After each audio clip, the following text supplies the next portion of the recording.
여러분은 방언이라는 것에 대해서 어떻게 생각하시나요?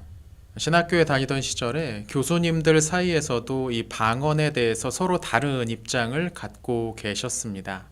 어떤 분은 방언이 여전히 존재하고 성도들에게 영적인 도움을 주곤 한다고 말씀하셨는데, 또 다른 분들은 그것은 아직 성경이 다 완성되지 않았던 특별한 상황에서 주어진 영적인 선물이었고, 이제는 그 효용이 다해서 그쳤다고 말씀하시는 분도 계셨죠.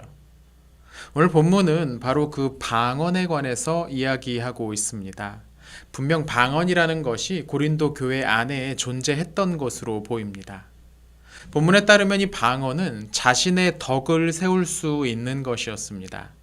이 말이 정확히 어떤 의미인지는 분명하지 않지만 방언을 통해서 신앙생활에 어떤 유익을 얻을 수 있었다는 뜻은 확실해 보입니다. 하나님이 주신 선물이라면 당연히 그분과의 관계에 유익한 면이 있었을 겁니다.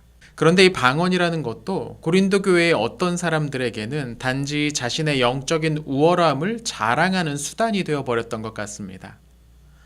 이런 예는 현대에도 종종 발견되죠. 너 방언해 봤어?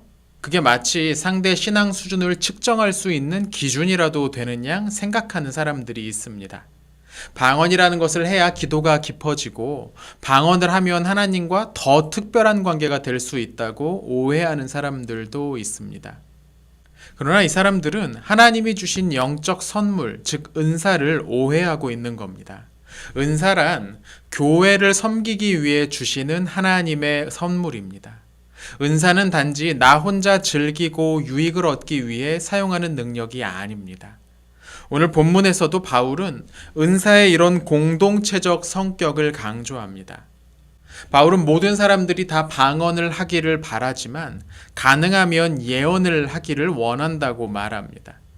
방언은 다른 사람들이 알아들을 수가 없기에 특히 초신자들과 함께 예배하는 일이 잦았던 이 초기 교회에서는 더욱 이상한 모습으로 보일 여지가 있었습니다.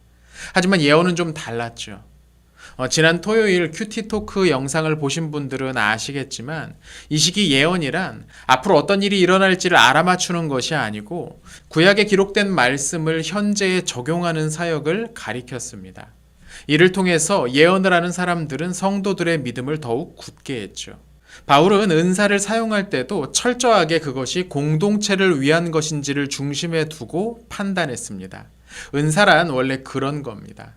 하나님께서 우리에게 은사를 주셨다면 그것은 교회를 더욱 건강하게 세우라는 명령도 함께 주신 것이라고 생각해야 됩니다. 신앙생활은 혼자 할 수 있는 게 아닙니다. 물론 믿음의 결단은 누가 대신해 줄 수 없는 것이지만 일단 믿음 생활을 시작한 후라면 이제 우리는 철저하게 공동체 안에서 자라게 됩니다. 하나님께서 저에게 주신 은사는 읽고 정리하는 능력이 아닌가 싶습니다. 오래전부터 저 스스로도 그렇게 생각해 왔고 주변에서도 많이들 그렇게 말씀해 주셨죠. 그리고 저는 이 은사를 교회를 세우는 데 사용할 수 있도록 오랫동안 제가 할 수 있는 방식으로 사용해 왔습니다.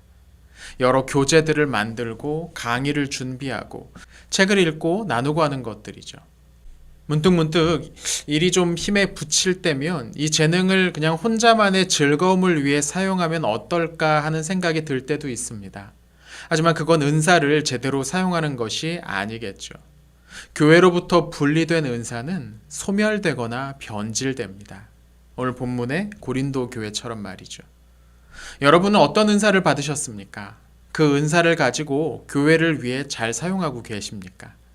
코로나 확산 사태로 교회는 더 많은 사람들의 은사 사용이 필요해졌습니다.